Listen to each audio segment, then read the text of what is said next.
নিয়তের গুরুত্ব।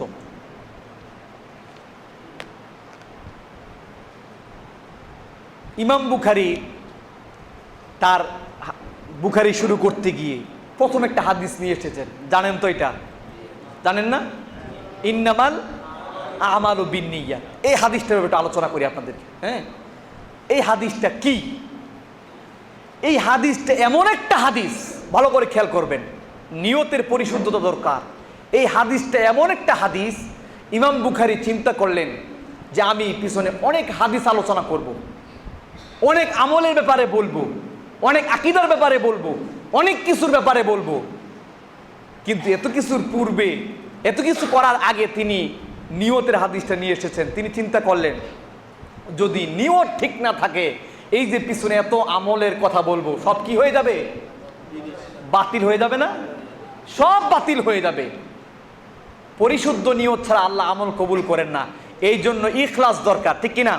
আল্লাহ বলছেন ওয়ামা উমিরু ইল্লা লিয়াবুদুল্লাহ মুখলিসিনা লাহুদ্দিন। তাদেরকে নির্দেশ দেওয়া হয়েছে, তারা আদিষ্ট হয়েছে কি এক আল্লাহর ইবাদত করবে। কিভাবে? একনিষ্ঠতার সাথে, ইখলাসের সাথে, হুনাফা, একনিষ্ঠতার সাথে। ওয়ায়ুকিমুনাস সালাহ ওয়ায়ুতুনাজ যাকাত, তারা সালাত প্রতিষ্ঠা করবে এবং যাকাত দিবে। এগুলোর শুরুতে কি দরকার? নিয়ত দরকার। এই যে একটা হাদিস দেখেন, এই হাদিসটার ব্যাপারে আহমদ বিন হাম্বল এবং ইমাম শাফিঈ, আমরা দেখি আমাদের কাছে, মুসলিমদের কাছে 4 জন বড় বড় ইমাম আছে।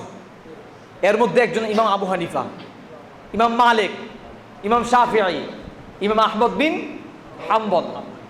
এই যে 4 জন ইমাম, প্রসিদ্ধ 4 জন ইমাম, এই 4 জনের নামে 4টা মাযহাব ভাগ হয়ে গেছে, কিন্তু ওনারা কেউ বলে যান নাই আমাদের নামে মাযহাব সৃষ্টি করো, আমাদের নামে দল সৃষ্টি করো।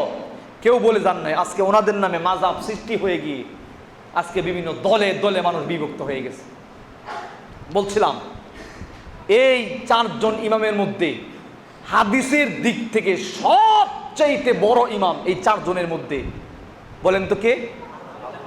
আহমদ বিন হাম্বল। মাশাআল্লাহ, আহমদ বিন হাম্বল 10 লক্ষ হাদিসের হাফেজ ছিলেন। 10 লক্ষ হাদিসের হাফেজ। আল্লাহু আকবার। চারটিখানি কথা না, চারটিখানি কথা না, 10 লক্ষ হাদিসের হাফেজ। সেই রকম মেধা আল্লাহ সুবহানাহু ওয়া তাআলা দিয়েছিলেন। তিনি একাধারে ইমাম বুখারীর সম্মানিত শিক্ষক, আবার ছাত্র। এই ইমাম আহমদ বিন হাম্বল এবং ইমাম শাফিঈ, এই 2 জন ইমাম এই হাদিসের ব্যাপারে বলছেন এটা হলো দ্বীনের 1/3 অথবা দ্বীনের অর্ধেক। বুঝেন নাই আমার কথা? এই একটা হাদিস, একটি মাত্র হাদিস, এই 2 জন ইমাম বলছেন এই হাদিসটা গোটা দ্বীনে যত কিছু আছে, এই ইসলামের দ্বীনের শরীয়তের ভিতরে যা কিছু এসেছে, যত কথা বলেছে, এই একটা হাদিস গোটা দ্বীনের 3 ভাগের 1 ভাগ অথবা 4 ভাগের 2 ভাগ অথবা 2 ভাগের 1 ভাগ, মানে অর্ধেক। এই একটা হাদিস। সুবহানাল্লাহ বলবেন না?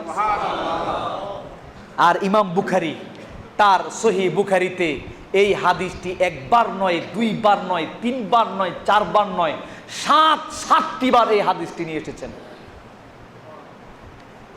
এই হাদিসটিতে কি বলছে? ইন্নামাল আমালু বিন্নিয়াত। নিশ্চয়ই প্রত্যেকটা কাজ, আদম সন্তানের প্রত্যেকটা কাজ নির্ভর করে ডিপেন্ড করে নিয়তের উপরে। ওয়া ইন্নামা লিকুল্লি ইমরিইন মা নাওয়া। প্রত্যেক ওই ব্যক্তি তাই পাবে যা সে নিয়ত করেছে। সে যদি ভালো নিয়ত করে ভালো পাবে, খারাপ নিয়ত করে খারাপ পাবে। ফামান কানাত হিজরতুহু ইলাল্লাহি ওয়া রাসূলিহি ফাহিজরতুহু ইলাল্লাহি ওয়া রাসূলিহি। আল্লাহ রাসূল বললেন, যে ব্যক্তি আল্লাহ এবং তার রাসূলের জন্য হিজরত করলো, তাহলে তার হিজরতটা ওই আল্লাহ এবং তার রাসূলের জন্যই হলো।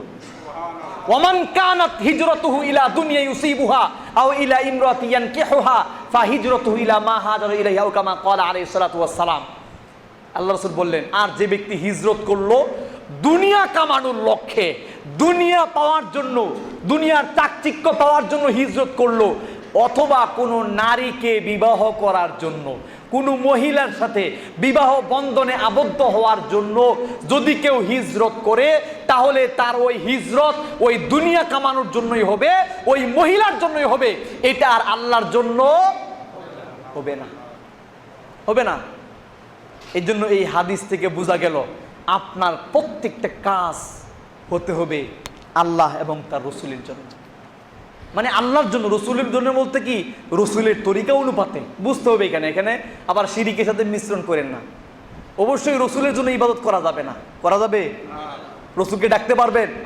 রসুলের জিকির করা যাবে? করা যাবে না। এক আল্লাহর কাছে গোলামি করতে হবে, কিন্তু অবশ্যই তরিকাটা হতে হবে রাসূলুল্লাহ সাল্লাল্লাহু আলাইহি ওয়াসাল্লামের দেখানো পথ এবং পদ্ধতি অনুযায়ী। আসেন আপনাদের সামনে কয়েকটি হাদিস বর্ণনা করি, দেখেন কি বলছেন। আল্লাহ রাসূল বললেন, এই হাদিসটি আয়েশা রাদিয়াল্লাহু তাআলা আনহা বর্ণনা করছেন। তিনি বলেন, একটি বাহিনী যারা রাসূলুল্লাহ সাল্লাল্লাহু আলাইহি ওয়াসাল্লামের সাথে যুদ্ধে ছিল, অভিযানে ছিল, জিহাদ করতে গেছিল। এমন অবস্থায় আল্লাহ রাসূল বললেন, আমাদের সাথে তোমাদের সাথে তোমরা যারা এই যুদ্ধের জন্য অনেক পথ অতিক্রম করেছ এবং বিভিন্ন উপত্যকা পাড়ি দিয়েছ, উঁচু নিচু ডাল পাড়ি দিয়েছ, যারা আজকে এই কাজগুলো অভিযানে আছো, এছাড়াও এমন কিছু ভাই, এমন কিছু মানুষ যারা তোমাদের সাথে উপস্থিত না থেকেও আছে। ভালো করে খেয়াল করবেন, যারা না থেকেও আছে। আল্লাহ রাসূল যুদ্ধে গেলেন, যাওয়ার পরে ওনার সাথে যারা ছিল, আল্লাহ রাসূল বললেন, যারা এই বিশাল পথ অতিক্রম করেছে, বিভিন্ন উপত্যকা পাড়ি দিয়েছে, আর এক শ্রেণীর লোক আছে যারা তোমাদের বাইরে আছে, ভাই, যারা এই যুদ্ধে না এসেও তোমাদের সাথে আছে। তারা কারা? যারা বাড়িতে অবস্থান করছে। তাদের না আসার কারণ কি? তাদের না আসার মধ্যে পার্থক্য সৃষ্টি করেছে, বাধা সৃষ্টি করেছে তাদের অসুস্থতা। তারা অসুস্থ থাকার কারণে আসে নাই, কিন্তু তাদের নিয়ত, ইচ্ছা ছিল, খালেস নিয়ত ছিল তোমাদের সাথে যুদ্ধে অংশগ্রহণ করবে। বিশ্বনবী অন্য হাদিসে বললেন, সুতরাং তোমরা যুদ্ধে অংশগ্রহণ করে যে সওয়াব পাবে, তারা যুদ্ধে অংশগ্রহণ না করেও তাদের নিয়ত থাকার কারণে তারা ওই সমপরিমাণ সওয়াব পাবে। সুবহানাল্লাহ। এর নাম হলো জিহাদ। এত বড় পরিশ্রম, আর এর ভিতরে শুধুমাত্র খালেস নিয়ত থাকার কারণে এই ফজিলত। আমাদের কাছে অনেকে আসেন যারা আইয়ামে বীজের রোজা রাখেন। আইয়ামে বীজ বুঝেন? আরবি মাসের 13, 14, 15কে আইয়ামে বীজ বলা হয়, এবং এই তিনটি রোজা কি সুন্নাত আল্লাহ রাসূল রাখতেন, নফল সিয়াম। আবার অনেকেই দেখবেন রাখে প্রতি সোমবার আর বৃহস্পতিবার সিয়াম রাখেন। এখন এই সোমবার আর বৃহস্পতিবার সিয়াম রাখতে গেলে দেখা যায় যে ওই যে আইয়ামে বীজের 3টি সিয়াম ওই আইয়ামে বীজের মধ্যে পড়ে গেছে, অথবা আইয়ামে বীজ অর্থাৎ আরবি মাসের 13, 14, 15 এই 3টি রোজা সোমবার অথবা বৃহস্পতিবারের মধ্যে পড়ে গেছে।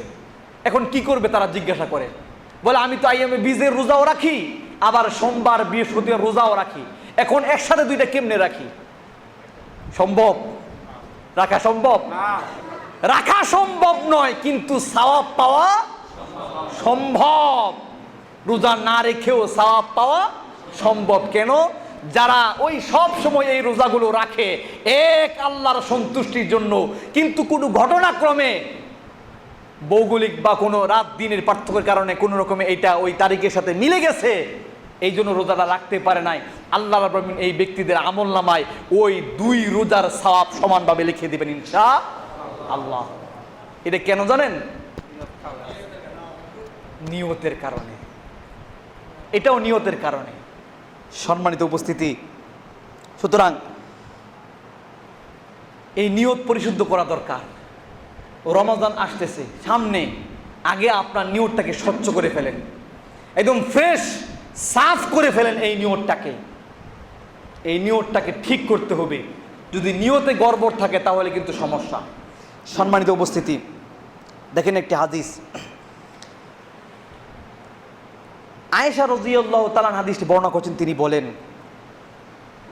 একটা বাহিনী, আল্লাহ রাসূল বলছেন, একটা বাহিনী যারা কাবা ঘরকে ধ্বংস করতে আসবে, একটা দল বাইতুল্লাহ কাবাগরকে ধ্বংস করতে আসবে, কিন্তু তাদের এই দলটা আল্লাহ রাব্বুল আলামিন কি করবেন? প্রথম থেকে শেষ, বিআউয়ালিহিম ওয়া আখিরিহিম, তাদের প্রথম এবং শেষ এই দলে যারা যুক্ত ছিল তাদের সকলকে আল্লাহ রাব্বুল আলামিন জমিনের মধ্যে ধসিয়ে দিবেন। কি করবেন? ধসিয়ে দিবেন। এই যে আজকে বিভিন্ন রকম মুসিবত আসতেছে না, আমি গতকালকে একটা ভিডিও রেকর্ড করে বাংলা লেকচারে এসেছিল, আপনারা হয়তো অনেকে দেখেছেন।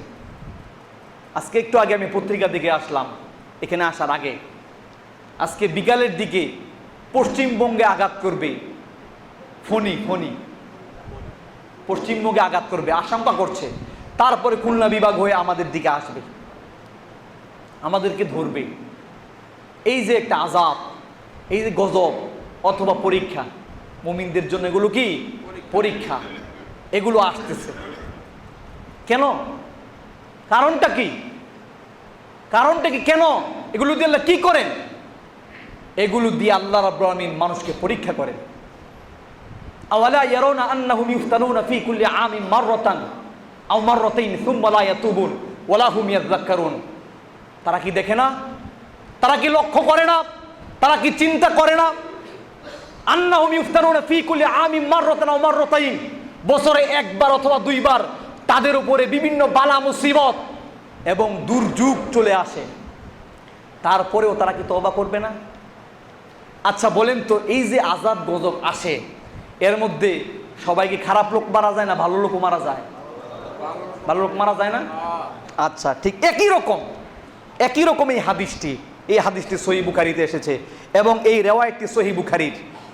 আল্লাহ রাসূল বলছেন, একটি বাহিনী যারা বাইতুল্লাহকে ধ্বংস করার জন্য যাবে, সেখানে ধ্বংস করতে যখন যাবে তখন তাদের শুরু থেকে শেষ সকলকেই আল্লাহ রাব্বুল আলামিন জমিনের মধ্যে ধসিয়ে দিবেন। তারপরে কি? এখন আয়েশা রাদিয়াল্লাহু তাআলা আনহা হাদিসটি বর্ণনা করছেন কার থেকে? রাসূল থেকে। এবার আয়েশা আল্লাহ রাসূলকে বললেন, ইয়া রাসূলুল্লাহ কাইফা ইউখসাফু বিআউয়ালিহিম ওয়া আখিরিহিম।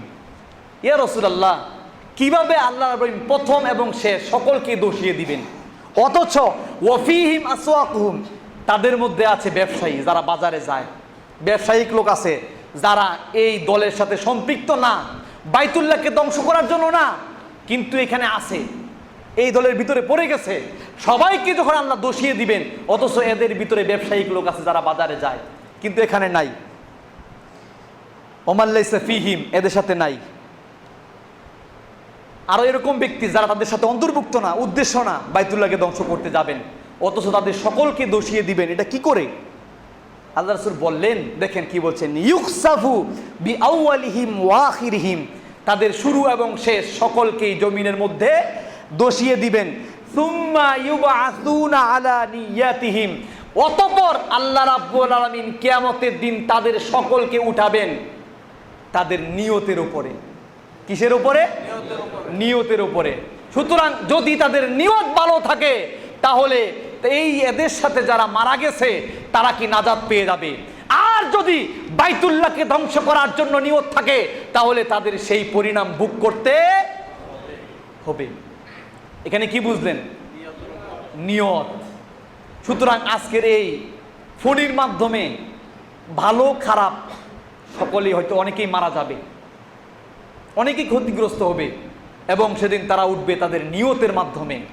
এই জন্য একটি হাদিসে আল্লাহ রাসূল বললেন, আল কাতিল ওয়াল মাকতুল ফিন্নার, হত্যাকারী আর হত্যাকৃত ব্যক্তি দুইজনেই কি জাহান্নামী, দুইজনেই জাহান্নামী। সাহাবীরা বলে, ইয়া রাসূলুল্লাহ, হত্যাকারী জাহান্নামী এটা বুঝলাম, হত্যাকারী ব্যক্তি জাহান্নামী বুঝলাম, কারণ সে মানুষকে একজনকে মারছে, এক মুসলমান আরেক মুসলমানকে মারছে, এই জন্য সে জাহান্নামী।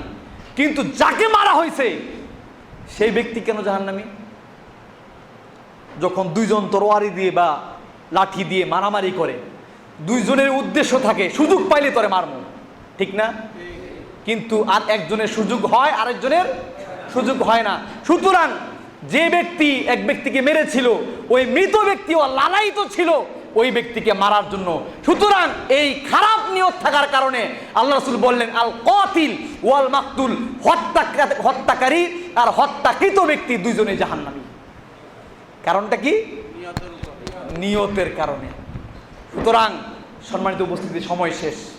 নিয়তটাকে পরিশুদ্ধ করতে হবে, নিয়তকে খালেস বানাতে হবে। আমাদের সামনে রমাদান মাস চলে এসেছে, একদম ধারপ্রান্ত চলে এসেছে।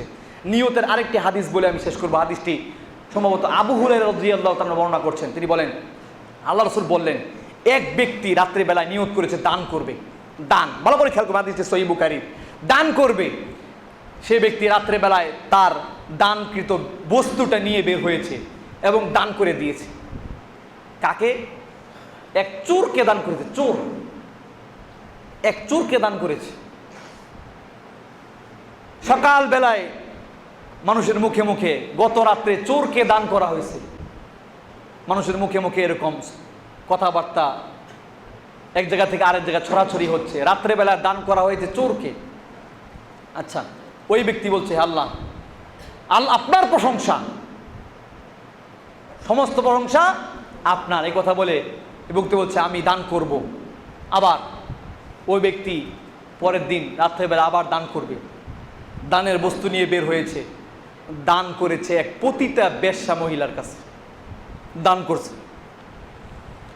সকাল বেলায় মানুষের মুখে মুখে যে ব্যক্তি দান করেছে বেশ্যা মহিলাকে, ওই ব্যক্তি বলছে, আল্লাহ তোমার জন্য সব প্রশংসা। পরের দিন বলছে আমি আবার দান করব। ওই ব্যক্তি দানের বস্তু নিয়ে বের হয়েছে, দান করেছে এমন ব্যক্তিকে যাকে দান করা যায় না, ধনী ব্যক্তিকে। ধনী ধনী ধনী ব্যক্তিকে দান করা যায়? ফকির, মিসকিন, 8 প্রকারের ব্যক্তিকে দান করা যায়, ঠিক না? এর মধ্যে কি ফকির মিসকিন আছে? তো ফকির হইলে তো ধনী হওয়া সম্ভব না, ধনী হইলে ফকির হওয়া সম্ভব না, ঠিক না? সুতরাং ধনী ব্যক্তিকে দান করা হয়েছে। সেই ব্যক্তি একই কথা বললো, আল্লাহর প্রশংসা। আল্লাহ রাসূল বললেন, এই দান করার মাধ্যমে হয়তো ওই চোর তার চৌর্যবৃত্তি ছেড়ে দিবে। এই দানের মাধ্যমে হয়তো বেশ্যা ব্যক্তি, নারী, মহিলা, সে ভালো হয়ে যাবে। এবং ওই ধনী ব্যক্তি হয়তোবা তার নিজেকে সংশোধন করে তার ধনের সম্পদগুলো আল্লাহর রাস্তায় দান করবে। এই হাদিসের মধ্যে বোঝানো হয়েছে তার নিয়ত ছিল খালেস, নিয়ত ছিল ভালো। সুতরাং আমাদের দেশে আমরা হাজার হাজার টাকা, লক্ষ লক্ষ টাকা দান করি, করি না? অনেকে দান করি, প্রত্যেক দিন দান করেন। আপনি যদি এখান থেকে নতুন বাজার যান, নতুন বাজার যাইতে রাস্তায় দাঁড়া দেখবেন একজন এসে বলবে আমাকে দান করেন কিছু, বলেন এরকম? গাড়ির মধ্যে উঠলে বলে ভাই আমার হাত নাই, পা নাই, এই সমস্যা সেই সমস্যা, এই অসুস্থ সেই অসুস্থ, এই ঋণগ্রস্ত, কত ধরনের বিপদ, অনেক কিছু দেখায়। দান করেন। এদের ভিতরে অনেক হিরোইনচি আছে, আছে না? হিরোইনচি, হিরোইন খায়, এগুলো নিয়ে তারপর হিরোইন কিনে খায়। আপনি যদি জানেন এই হিরোইন খাবে, টাকা দিবেন? দিবেন? আপনারা মনে হয় দিবেন, ঠিক না? কেউ যদি হিরোইন খায় তাহলে তাকে দান করবেন মনে হয়, নাকি? এরকম চোর বাটপার অনেক আছে, স্বাবলম্বী, কিন্তু তারপরেও মানুষের কাছে হাত পাতে, ঠিক না? কিন্তু আপনি না জেনে দান করেছেন, আপনার নিয়তটা কি ছিল? ভালো ছিল, খালেস ছিল, পরিশুদ্ধ নিয়তে আপনি আল্লাহর সন্তুষ্টির জন্য দান করেছিলেন। কিন্তু আপনার দানটা ভুল জায়গায় চলে গেছে, কিন্তু আপনার ইচ্ছার বাহিরে। আপনার দুঃখ পাওয়ার কোনো কারণ নাই, দুঃখিত হওয়ার কোনো কারণ নাই। আপনার এই দান আল্লাহ রাব্বুল আলামিন অবশ্যই কবুল করে নেবেন। শর্ত কি? নিয়তটা পরিশুদ্ধ থাকতে হবে। সুতরাং আমাদের সামনে রমজান মাস চলে এসেছে, আসুন আমরা আমাদের নিয়তকে পরিশুদ্ধ করে রমজানের জন্য ফাইনাল প্রস্তুতি গ্রহণ করি এবং মনে করি এটা আমার জীবনের শেষ রমজান। হয়তোবা আল্লাহর কাছে দোয়া করবেন, হে আল্লাহ আপনি আমাকে রমজানের শুরু থেকে শেষ পর্যন্ত সুস্থ রেখে এই রমজানের প্রত্যেকটা আমল, প্রত্যেকটা দিন যেন আমরা কোরআন এবং সুন্নাহর উপরে থেকে আমাদের এই একটা মাস যেন আমরা উদযাপন করতে পারি। হে আল্লাহ আপনি আমাদের সকলকে সেই শক্তি, সেই মানসিকতা, সেই ঈমান দান করুন। আমিন। ওয়া আখিরু দাওয়ানা আলহামদুলিল্লাহি রাব্বিল আলামিন।